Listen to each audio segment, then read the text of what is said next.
Back in the Obama administration, there was a lot of confusion and uncertainty about how water quality is protected in this country. It harkens back to the 1970s when Congress nearly unanimously adopted the Clean Water Act. That is the cooperative federalist law that says, you know, clean water is a right for all Americans. All Americans should expect to have that in their communities, but you know, we're not going to require states to follow a specific federal rule. Locals know best. State government should set the standards. All the federal government does is expects that the states actually set them and then put in place watershed implementation plans that ensure the standards are met. So locals know best. Water quality is a right for all Americans. The question is, which waters deserve protections under the Clean Water Act administered by state and local governments? And that's what this Obama Clean Water Rule in 2015 intended to do. And as part of the Trump's administration rollback of many environmental laws, this was high on the list. Delmarva, vast majorities of the Delmarva are covered under the Obama administration regulation, whereas they would not be covered under the new regulation because we have so many feeder streams, wetlands, ephemeral streams, tax ditches. The Obama rule used what was called the river continuum theory that I guess was produced by Stroud in the 80s, that said that all of these feeder streams, all of these ephemeral water bodies and wetlands are filters that we need to protect before this runoff pollution goes into our rivers. And that upset a lot of farmers. It's interesting to note that ShoreRivers has a lot of big farmers on our board, and they all voted to support this lawsuit against the against the Trump administration. In 2017, President Trump and his administration came into office and issued an executive order which said, you know, we're going to repeal and replace that 2015 Obama era rule.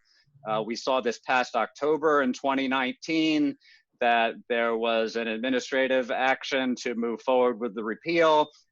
And then just this, in late April, just a few weeks, well, I guess about a week ago, the replacement action was put in place. So what the CBF and ShoreRivers litigation does is really a first step down the legal pathway of you know, providing a response to, you know, what we believe is an egregious act of power. It sounds like it's all politics. No, it's not all politics. I think a lot of it is driven by large industry that wants to profit by using resources in an irresponsible manner, which have lobbied the Trump administration to administratively repeal this rule and replace it with a much less restrictive rule. The Trump administration has demonstrated that it is clearly no friend of the environment. You look towards its action on offshore drilling, which a lot of, you know, folks in the Mid-Atlantic and Chesapeake Bay area care about. Action to allow offshore drilling to move forward.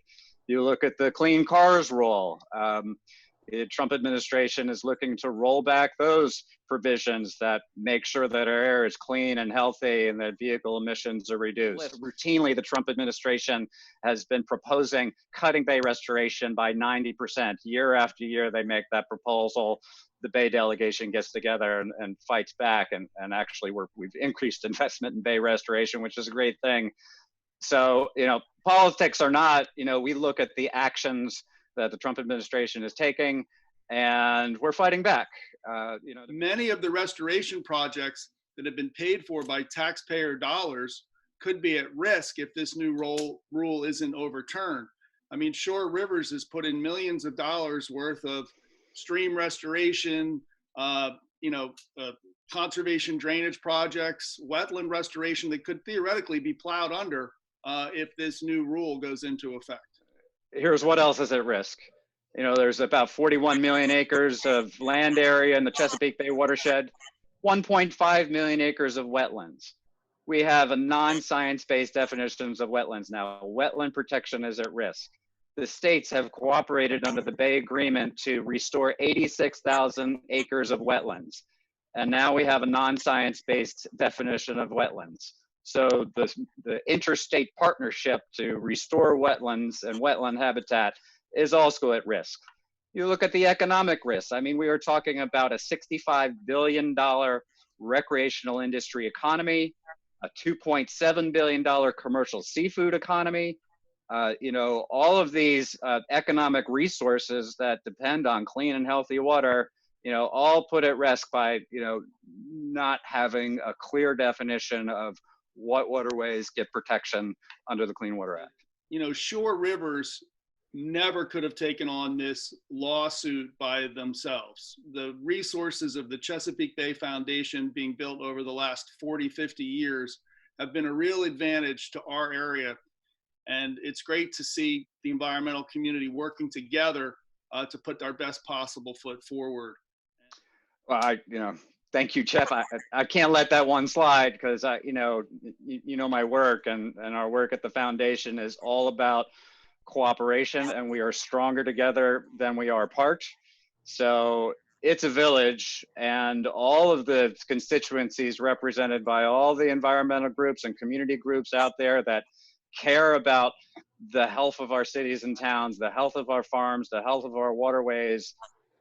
We need people working together to make sure that those interests are lifted up and represented in ways that make sense. You know, this litigation is just one of those examples where we come together as a community and we make sure we do what's right for the people and for the environment and make a difference for those interested. And we need to keep doing that going forward.